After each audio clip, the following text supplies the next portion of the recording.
when respected attorney Matthew Harris was publicly humiliated by bailiff Jonathan Redd in the heart of the courtroom, the very meaning of justice was thrown into question. Redd's actions, fueled by power and intimidation, stunned all those who believed in fairness. But Matthew found the courage to fight back at the most critical moment, with Judge Karen Wells forced to make a decisive ruling. Discover how this courtroom's tension exploded into a dramatic stand for dignity, and just wait until you see how justice finally prevails. Matthew Harris arrived at Atlanta Superior Court before dawn, feeling the weight of both expectation and history each time he climbed those weathered stone steps. The courthouse stood silent, austere against the orange glow of morning. Matthew paused, drawing a deep breath in the swirl of autumn air, his thoughts returning to countless stories of men and women who had stood here before him, chasing justice, fighting prejudice. Today, it was his turn again, and this time the stakes felt broader, reaching beyond his own career to the dignity of everyone watching. Inside, the halls buzzed with a tense energy. Secretaries moved quickly through their routines, officers reported for duty, and journalists set up cameras for what promised to be a newsworthy trial.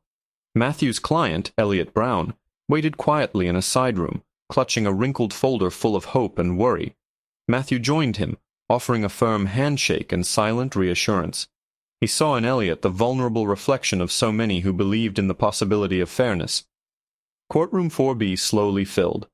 Families whispered anxiously, rival attorneys discussed points of law, and community activists gathered in the back, determined to bear witness.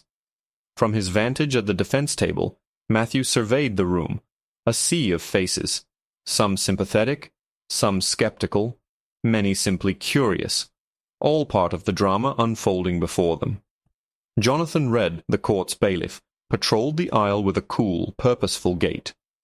Years of military service had shaped him into a man of few words and rigid habits, respected for vigilance but also feared for a temper that sometimes surfaced.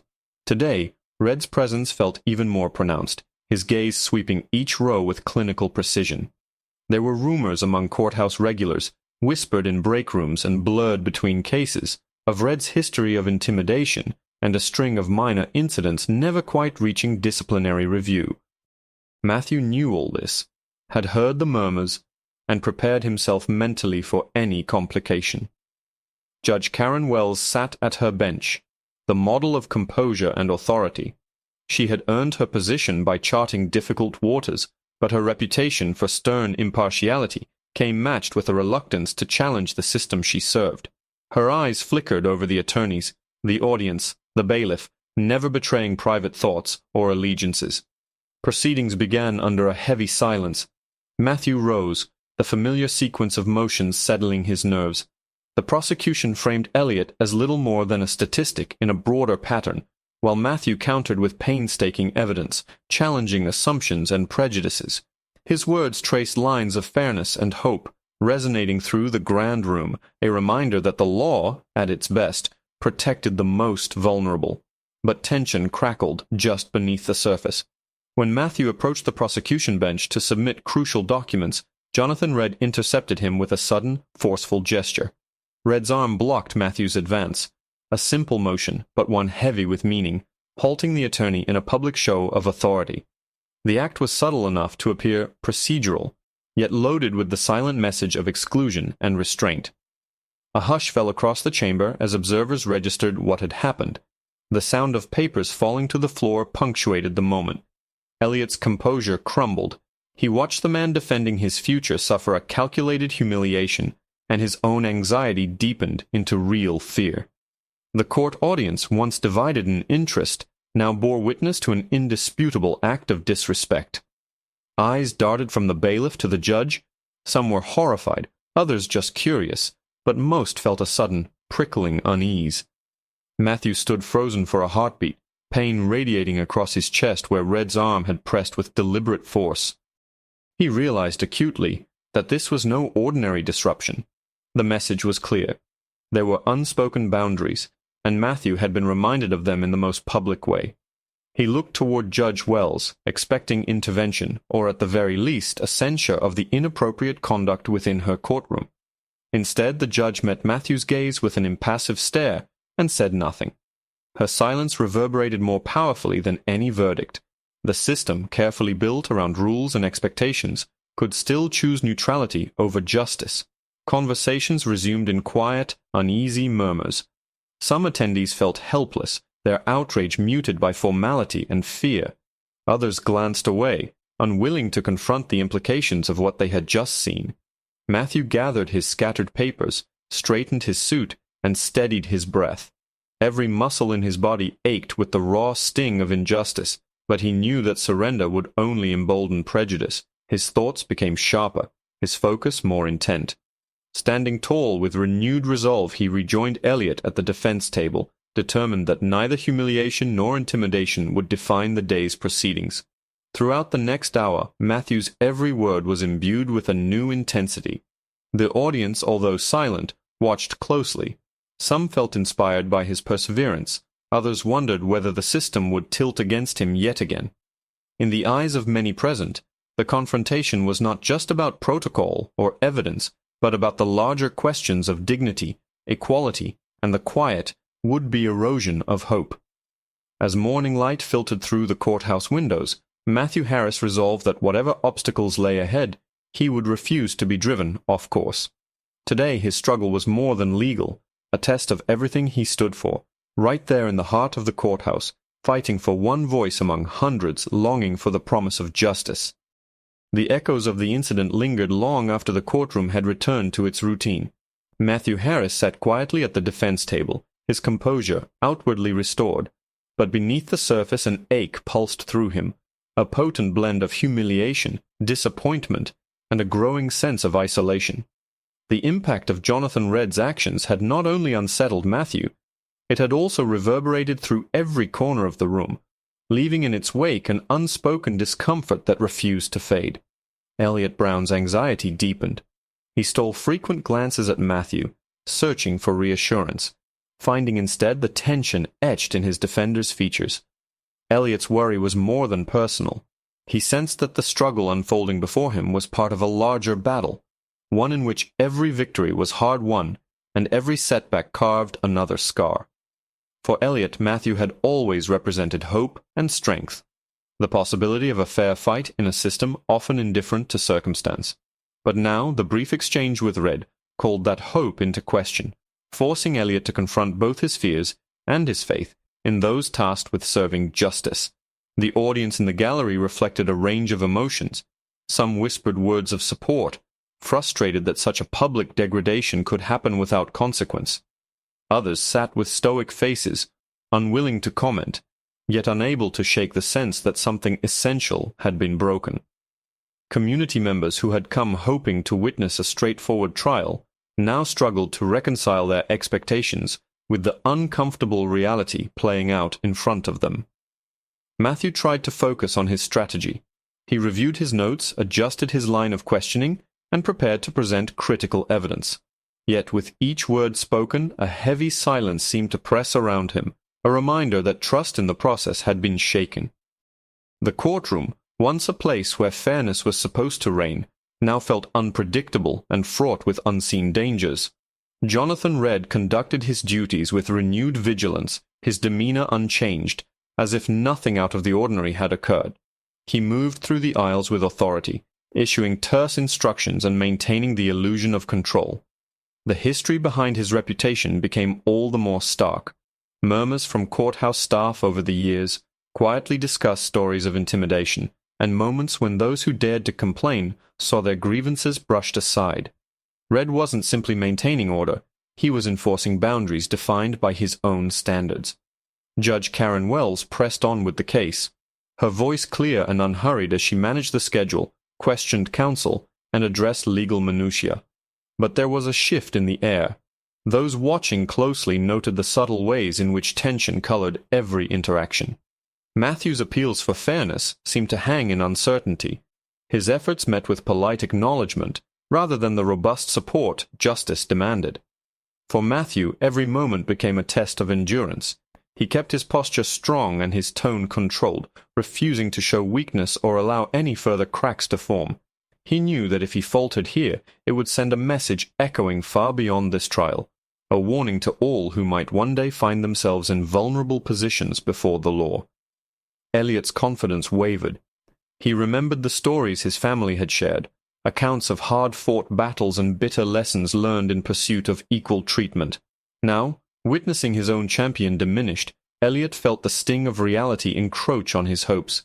Yet he watched as Matthew, undeterred by pain or threat, pressed onward with the defense, embodying a resilience that resonated deeply with everyone longing for a better outcome. In the wider gallery, activists and community leaders exchanged knowing looks. They understood, perhaps better than most, that progress was rarely smooth, that every small victory required persistence in the face of adversity. Their presence in the room was silent encouragement, a reminder that standing firm was as much for others as for oneself. Throughout the morning, Matthew's actions inspired quiet reflection. His refusal to concede, his unwavering advocacy, even after humiliation, became a lesson in dignity. Those who watched felt a shift in perspective. What had begun as a legal contest grew into something much larger, a confrontation with the faceless forces that shaped outcomes from the shadows. By midday, the immediate shock had faded, replaced by a mingled sense of sorrow and new solidarity. Matthew's pain was real, but it was not defeat. Instead, his endurance in the face of adversity reinforced the idea that justice, though wounded, could not be erased, that every act of courage, however subtle, contributed to the gradual restoration of faith. The trial pressed on, colored by the memory of that fateful moment, as Matthew and Elliot leaned on each other with newfound resolve. In that shared silence they drew strength from the knowledge that their battle, though painful, mattered deeply to all who watched and cared. The atmosphere in the courtroom had shifted, a new current of determination flowing beneath the surface, as Matthew Harris summoned a strength that was both quiet and resolute. The sting from the earlier incident still lingered in his mind and body, but it propelled him forward instead of holding him back. Matthew understood that this moment was no longer simply about proving a legal case. It was about reclaiming dignity, demanding respect, and showing unwavering courage in the face of adversity. He rose once again, this time with more purpose than ever before. His voice, steady and commanding, filled the solemn room as he addressed the gathered court. Your Honor, the incident involving Officer Red is not a matter that can be overlooked. It threatens the integrity of this trial and undermines the principles upon which this court stands. His words were precise and measured, crafted carefully to cut through the tension, yet charged with passion, born of personal conviction. Matthew's gaze swept across the courtroom, the faces filled with a mixture of surprise, intrigue, and cautious hope. He continued, articulating a compelling argument that went beyond mere legal procedure. He spoke of the fundamental right of every individual to be treated fairly, regardless of their background or their station in life. He reminded the court that respect was the foundation upon which justice was built, and to allow such an affront to go unchallenged would be to erode the very trust that society placed in its institutions. The courtroom fell into a heavy silence, every ear tuned to his voice. Even the judge, who had so far maintained a reserved demeanor, appeared to weigh his words carefully. Matthew laid out his case with a mixture of legal expertise and heartfelt conviction that resonated deeply with many in attendance. His passion was not loud or dramatic, but carried a weight that could not be ignored. He called upon witnesses who spoke to the character and professionalism that Matthew had long exemplified. He presented evidence and legal precedents, making an unassailable case for ensuring that justice extended beyond the facts to the treatment of all participants in the judicial process. Slowly, the scales began to tip not immediately, but perceptibly as attention shifted toward fairness and accountability. In the gallery, Elliot watched with renewed hope. Seeing Matthew stand tall, unbowed by challenge, inspired a confidence that had been shaken, but not extinguished. The community members present felt the power of advocacy come alive before their eyes. It was a subtle but profound reminder that courage often manifests not in grand gestures but in persistence and unshakable belief in what is right. Judge Karen Wells finally spoke, her voice calm but firm. "I acknowledge the seriousness of Mr. Harris's concerns. Officer Red's conduct will be reviewed, and appropriate measures will be taken." The declaration sparked a quiet wave of relief through the courtroom. It was a moment of victory, not just for Matthew or Elliot, but for every person who had quietly hoped that justice might prevail. The mood softened, tension replaced by a sense of possibility. Matthew allowed himself a brief moment of quiet satisfaction. This was more than a legal triumph. It was an affirmation that resilience and integrity could overcome even the most entrenched obstacles. Though the battle was far from over, this turning point illuminated a path forward. Matthew, Elliot, and all who witnessed this day understood that perseverance could bring even the most daunting challenges within reach of change. The courtroom had become more than a stage for conflict. It was a symbol of hope, a testament to the strength found in standing firm. With the judge's words still resonating, Matthew felt a renewed fire within him. The struggle ahead would demand courage and stamina, but it was one he was ready to face, knowing that today justice had moved a little closer to being served. The late afternoon filtered through the stained glass windows, bathing the courtroom in warm tones that felt more hopeful than the tension earlier in the day. Matthew Harris remained at the defense table, taking in the steady transformation that swept through the room. For hours, every gesture and every word had seemed weighted by the earlier injustice. Yet now, as attention focused on Judge Karen Wells, a palpable suspense settled. Matthew felt the resolve he had hardened through adversity grow even stronger, anchored by the knowledge that what happened next would matter, both for himself and for everyone watching. Judge Wells sat quietly for a drawn-out moment, her eyes lingering on the file before her, and then casting a glance over those present. She understood, perhaps more deeply in that instant, the silent cries for fairness and respect. Her verdict spoke not only to the mechanics of law, but to the heart of the community looking for accountability. "This court is not just a forum for facts and evidence," she intoned, "but a place where every person must feel protected and respected. The actions of Officer Red are subject to immediate suspension and investigation, with oversight by an independent committee. To preserve the integrity of this court and restore faith in the justice process, these standards will be upheld without exception." A wave of emotion followed her words. Relief, gratification, and even a subtle sense of vindication rippled through the crowd.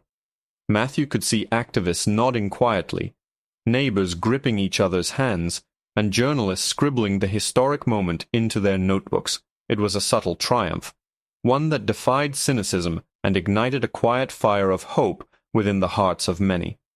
Elliot Brown observed the turn of events with awe. Throughout the trial, he had struggled with uncertainty and fear, his belief in fairness wavering in the face of adversity. But the defense his attorney had mounted, unyielding, brave, and full of conviction, restored something profoundly important. Elliot felt a new sense of belonging, not just in the outcome of his own case, but in the possibility that dignity truly was worth fighting for. As the courtroom emptied, community members gathered at the exit, whispering their thoughts on what the day's events meant for the neighborhood, for the legal system, and for future generations. Some offered Matthew a nod of gratitude, acknowledging the difficulties he had confronted and the door he had helped unlock. Others encouraged Elliot, giving him words of encouragement for a life shaped, at least in part, by the perseverance he witnessed. Reporters lingered to record reactions, and local leaders quietly discussed how the precedent set in this trial could foster changes in other areas, encouraging more transparency, calling for greater oversight, and inspiring others to step forward when they see wrongs that need mending. Matthew stepped outside, pausing on the courthouse steps as city lights flickered to life. He remembered the small moments, the trembling in Elliot's hand, the subtle nods from community members, the stern quiet in the judge's expression, and the hush that blanketed the courtroom just before the ruling. These fragments came together into something whole-proof, that even a single day marked by courage and resistance could reshape stories and inspire belief. The journey ahead would not be simple or easy, but for everyone present, the day ended with something resembling hope, Justice felt just a little less distant, a little more real, echoing in the footsteps of those who left the courthouse with renewed conviction. For Matthew, the fatigue of adversity was matched by the satisfaction of having stood his ground, proving that the principles of dignity and respect were not just ideals, but lived realities, created anew each time someone rose to defend them, no matter how unforgiving the odds.